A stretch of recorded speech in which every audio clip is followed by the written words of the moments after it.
Entrevista.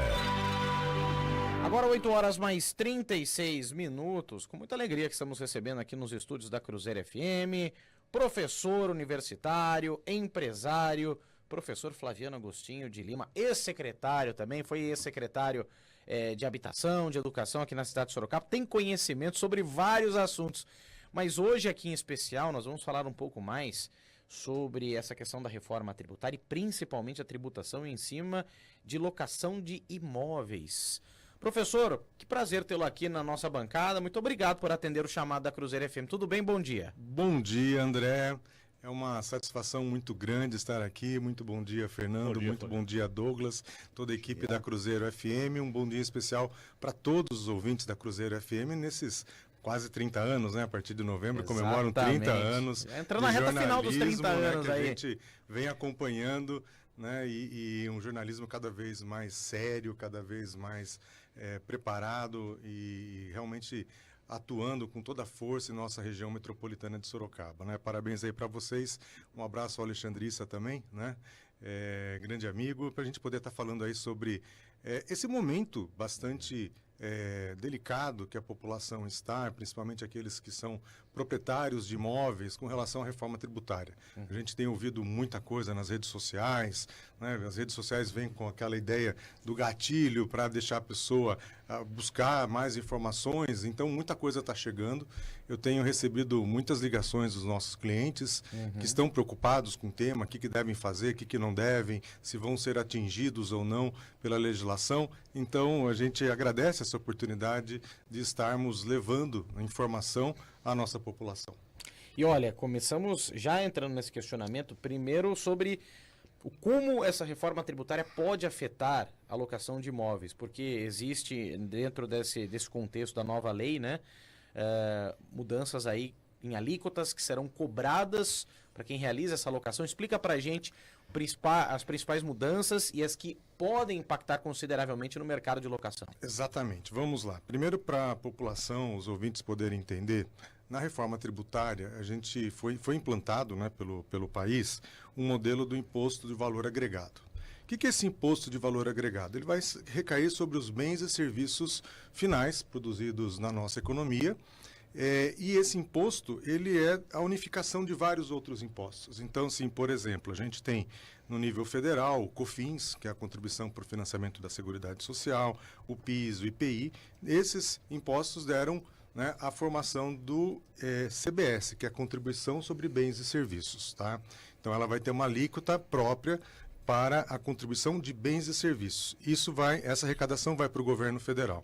Daí nós temos um exemplo, né, de arrecadação estadual, que é o ICMS.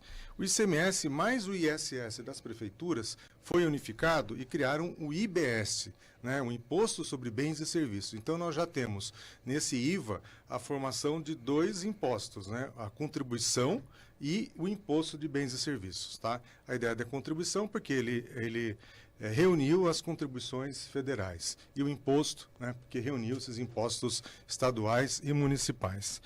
A soma desses dois impostos novos, né, que é o CBS e o CBS, ele vai totalizar 28%, tá? É alíquota estimada, ainda não foi definida. Algumas regulamentações sairão agora no final do ano, ainda, né? Que a gente está com essa lei sendo implantada e ela começa a ser implantada a partir de 1º de janeiro do ano que vem, de 2026. Então essa é a primeira estrutura que a gente tem. Tem também o famoso imposto seletivo, que está na esfera da União. Esse imposto seletivo ele vai ter alíquotas de 40%, 60%, até 250% no caso de cigarros, né? Então, é um imposto seletivo para você ter uma tributação maior daqueles bens e serviços que não são tão adequados à população, que oferecem mais risco, e o governo faz essa seletividade. Então, essa é a estrutura que foi colocada. Falando do setor imobiliário, né, a pessoa física, a partir de agora, ela também vai ser como que equiparada a uma pessoa jurídica e dependendo da quantidade de imóveis que ela tiver e a soma dos aluguéis durante o ano, ela vai ter que pagar também o IBS e o CBS, tá? Então eu queria primeiro acalmar grande parte da população, porque o critério para quem deve pagar esse imposto é um critério muito claro na legislação. Então ele fala que a pessoa tem que ter mais de 3 imóveis alugados, né, pelo menos 3, mas a soma deles tem que ser superior a R$ 240 mil de aluguel por ano. Então, grande parte da população não vai ser atingida por essa alíquota, tá? Então, a gente pode até estimar que grande parte da população que já tem uma renda de aluguel de 240 mil por ano, ele já tem uma holding aberta, uma empresa, ele já toma, faz um planejamento mais adequado com relação ao que ele faz. Então, esse é o ponto, né, que as pessoas estão preocupadas. Quem vai ser atingido? Então, vou repetir novamente. Quem tem três ou mais imóveis cuja soma dos aluguéis durante o ano sejam superiores a R$ 240 mil. Vamos deixar claro, Isso. então, professor, porque e tem muita gente que acaba tendo aí, até como herança, né, casas de aluguel, que cobram aquele aluguel no valor Sim. de mercado, talvez um preço aí entre, R$ 1.000 e R$ 2.000. Eu sei que o valor do aluguel está um pouco mais alto em algumas circunstâncias, mas essas pessoas, então, serão preservadas desse imposto, Sim, nesse primeiro momento. Exatamente. Não, serão preservadas, né? Elas não vão ser nem no segundo momento. É que né? essas leis mudam tanto, né? Eu falo mas nisso, acredito que nesse não, aspecto. porque ela está numa lei complementar, né? Uma lei complementar de janeiro desse ano aqui, que foi, né, implementada, né? Então, eu acredito que ela, tanto da emenda constitucional quanto a lei complementar. Então, isso aqui não vai mudar tão fácil, porque o quórum qualificado, E essa lei né, complementar, no ela Congresso. já regulamenta, né? Ela todo já o processo, regulamenta, né? ela já regulamenta uma boa parte desse processo, mas a própria lei ela fala que vamos ter órgãos de fiscalização, comitê gestor, né, Secretaria do Tesouro Nacional, enfim, tem envolvido vários órgãos com relação às normatizações específicas, né, instruções normativas, portarias e assim por diante. Então, nessa regra não muda. Acredito que não vai mudar. Tá? Porque ela já é vamos dizer, uma régua bastante elevada. Agora, nos aluguéis mais caros, aí isso pode afetar. Acho que Isso. talvez a gente esteja falando de empresa, seria o mais nesse Comércio. aspecto, comércio. Pessoas que alugam um Galpões. imóvel para galpão, para comércio, né, ou imóveis de luxo, né, que isso acontece, né, então vai atingir esse público. Mas como eu falei, grande parte desse público já se acautela, né, com relação a montar uma empresa, e daí ele vai ter uma tributação diferenciada. Vai pagar também. Quem tem empresa vai pagar também. Tá?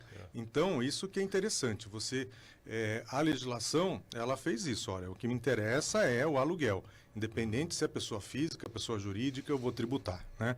Então, mas o limite, né, é a partir de R$ 240 mil de receita de aluguel por ano e pelo menos 3 imóveis. Só para complementar, antes do Douglas fazer pergunta, só para complementar essa observação, o senhor falou no início da argumentação que pessoas físicas que são equiparadas às pessoas jurídicas. Então a gente entende que as imobiliárias que trabalham com esse serviço também estão incluídas nesse sentido ou não? Não. A da imobiliária ela vai estar recolhendo um outro tipo de imposto, né? E a gente está falando das locações. É o proprietário, né? A imobiliária ela é intermediadora, ela faz a administração do imóvel e ela já recolhe os impostos sobre isso. Então é a renda do aluguel, tá? Então, a imobiliária ela tem a administração do serviço disso, ela vai recolher os tributos, mas ela não é a dona, a proprietária do imóvel, tá bom? Esclarecer isso. Ok. Professor, o quanto isso, e essa discussão da reforma tributária já vem de muito tempo, mais 2 ou 3 anos ela realmente ganhou um corpo diferente e parece que já para resolver. O quanto isso, na visão do senhor, é benéfico ou não? Primeiro, para a população, de uma forma geral, e aí eu digo a população que trabalha e ganha desde salário mínimo até os mais altos salários, e quanto isso é benéfico ou não também para o governo de uma forma geral, professor? Vamos lá, eu acho que é importante fazer uma análise mais ampla agora da sua pergunta, Douglas. A reforma tributária ela é importante, tá? Quando você traz o IVA, o Imposto sobre o Valor Agregado, também é importante. Os países desenvolvidos usam o IVA. Há uma grande questão que a gente vai ter uma transição que ela vai durar até 2032, em 2033 vai ser efetivo, e essa transição não vai ser fácil, porque a gente vai ter a convivência de 2 sistemas, né? O sistema tributário antigo e esse novo que está chegando, tanto que 2026, depois eu queria explicar, vai ser um teste, né? Vai ser uma alíquota teste bem mais simbólica, né, do que está acontecendo, e depois ela aumenta progressivamente. Então a gente tem uma estrutura muito interessante. Só que como é uma transição e o Brasil é muito dependente da arrecadação tributária, o governo não vai abrir mão de receita. Nem governo nem o governo federal, estadual, municipal. Então, eles vão calibrando essas alíquotas, simplificando o regime, né, que eram vários tributos, estão em 2 tributos agora. Você simplifica e vai tendo a transição. Então, entender que isso vai ser importante, coloca o Brasil numa estrutura mais de países desenvolvidos, só que essa transição não vai ser fácil, né? E porque a gente tem uma carga tributária pesada, tá? Esse IVA do Brasil, para vocês terem uma ideia, aqui é 28, que está estimado, com alterações, estimado, né? Sim. No mundo é 10, 16, né? 20, mas pega o Japão 10, né? Então, a gente tem uma diferenciação muito grande dessas alíquotas, e a do Brasil começou, assim, alta, né? Então, a gente tem que entender que vai ser um processo, né? Uma reforma tributária não é da noite para o dia, ainda mais quando você muda toda essa estrutura. Então, a gente vai ter esse período de aprendizado. Eu espero, né, que a gente, como cidadão, que a gente tenha governos mais eficientes, mais planejados, né, que consigam promover o desenvolvimento do país, das nossas cidades, do nosso estado, né, mas sem colocar mais tributos, né, que é o que vem acontecendo, né, com uma carga tributária cada vez maior, e a gente questiona, na verdade, a eficiência de tudo isso. Você acha que com a reforma tributária, a partir de 2026, aumenta a arrecadação do governo ou a gente consegue dirimir essas questões do que eu arrecado mais do que arrecado menos? Olha, boa pergunta também, Fernando. Eu entendo que vai ficar no nível que está, tá? Eu não acredito que vai aumentar, mesmo porque na legislação ali tem a ideia de compensação. Então, tudo aquilo que ficar abaixo do que era esperado vai ter uma compensação, se ficar acima. Então, acredito que nessa mudança, né, a gente deve manter o mesmo volume. O problema são os impostos que vão sendo criados. Eu estava ouvindo aí, né, na rádio que a gente vai ter mais alguns tributos que estão, né, para chegar em função da medida provisória que caiu, do IOF, etc. Então, tem muita coisa, né, que tá vindo até o final do ano, que podem ser novos tributos, que não é o caso da reforma tributária. São aqueles tributos que vão sendo criados, né, dentro da legislação que existe. Como eu falei, a reforma, ela pega, né, esses grandes tributos que existem e ela procura simplificar mais. Deixa eu aproveitar, até como empresário do ramo de imóveis, né, professor, e aproveitando essa oportunidade para falar um pouco também sobre esse setor imobiliário aqui na cidade de Sorocaba, que vem obtido resultados fantásticos, né? Algumas oscilações, é verdade, em determinados períodos, mas, de uma forma geral, muito bom. São muito bons os números daqui de Sorocaba.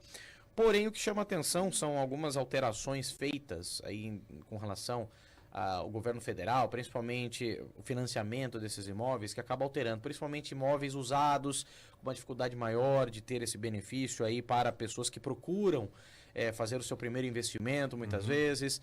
E agora surgindo também, em contrapartida, essa possibilidade do Minha Casa Minha Vida para quem ganha, para a classe média, no caso, né? Até 5 milhões, se não me falha a memória. Eu não vou lembrar o valor. 1 milhão e 200. 1 milhão, né? 1 o milhão imóvel. e 200. 1 milhão e 200 esse imóvel.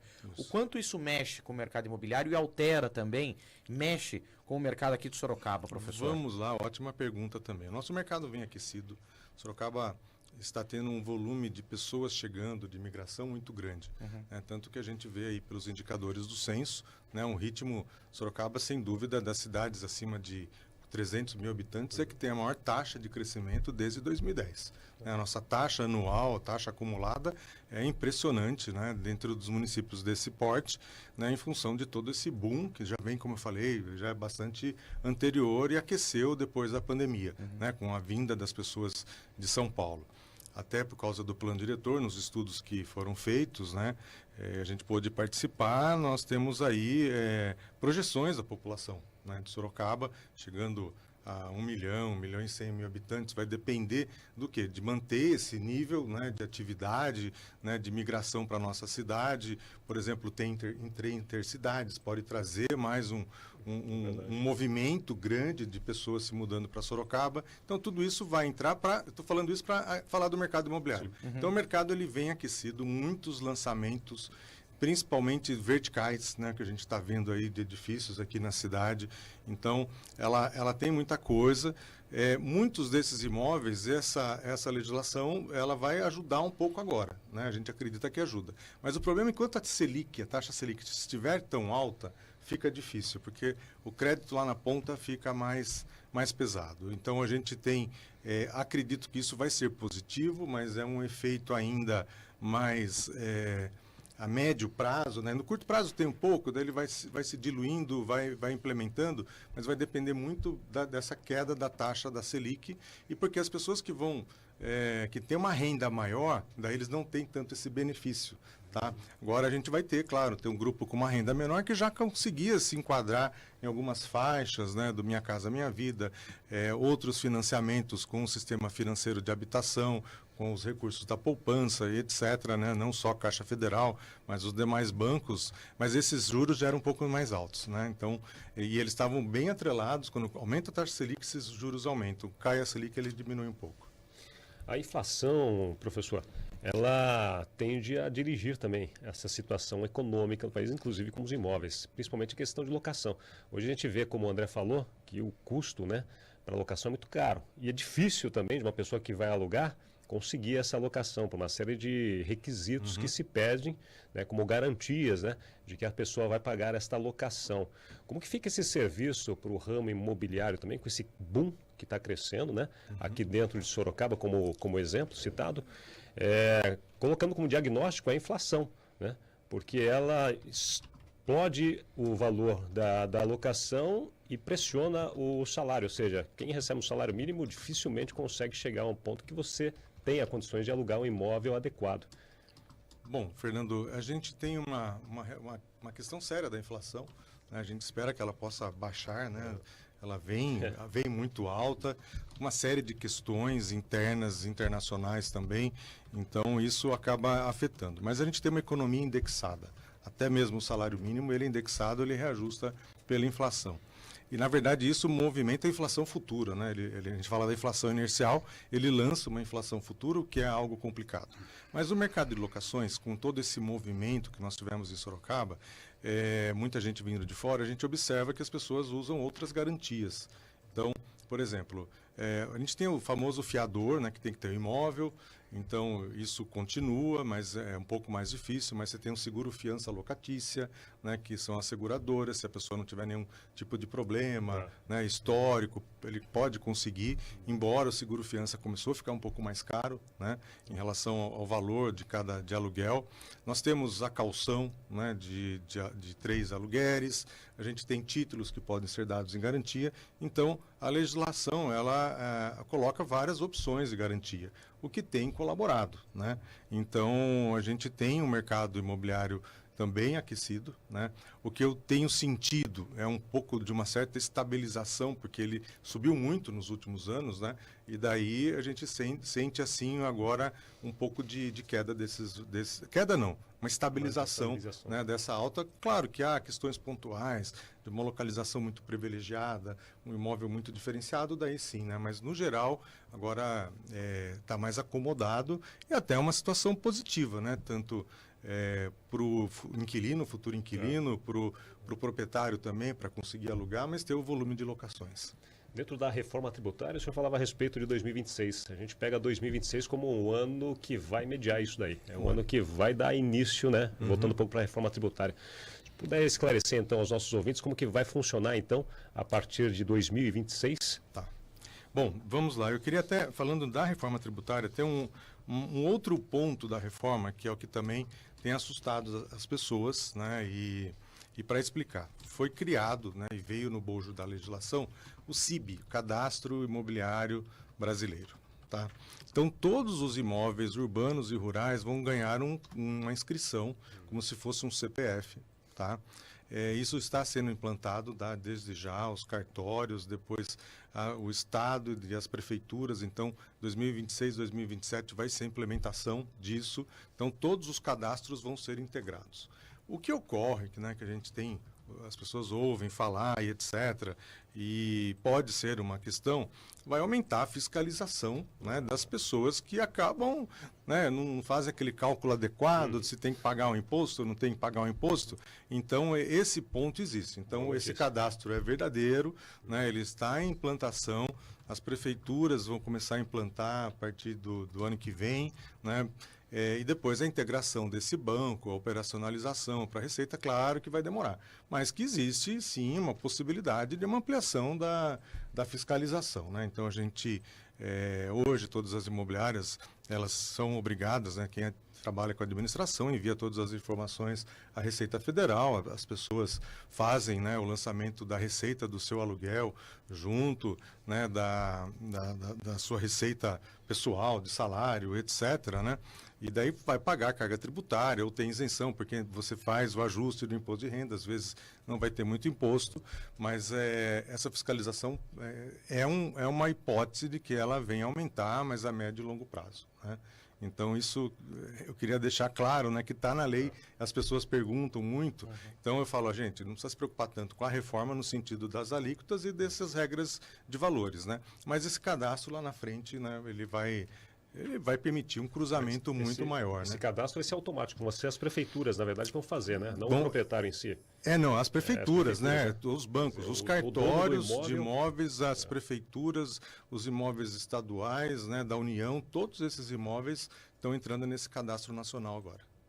Tá? Professor Flaviano Agostinho de Lima, professor universitário, empresário, conversando com a gente, esclarecendo alguns pontos importantes, principalmente com relação a essa nova reforma tributária, tratando-se aí dos imóveis a serem locados, né? E tranquilizando, pelo menos, grande parte da população de que essas alíquotas não vão impactar, pelo menos, as pessoas com imóveis com um aluguel, digamos assim, com menor valor. Então, isso já tranquiliza muita gente. Professor, agradecer mais uma vez sua participação. Obrigado por estar aqui nos nossos estúdios. O senhor sempre bem-vindo, a Cruzeiro FM sempre de microfones abertos, viu? Muito obrigado. A gente agradece essa oportunidade, nos colocamos à disposição para o esclarecimento. Queria aproveitar, né? A gente vai estar fazendo um evento que já lotou para os nossos proprietários da imobiliária para justamente falar da reforma, mostrar simulações, né? As situações que vão acontecer. Mas a gente se coloca à disposição, que a gente sabe a importância aqui da Cruzeiro FM, esclarecendo a população, né? A gente tem essa parceria de longa data. Exatamente. Tá bom? Muito obrigado. Mais uma vez, professor Flaviano Agostinho de Lima, nosso convidado na manhã desta segunda-feira do Jornal da Cruzeiro.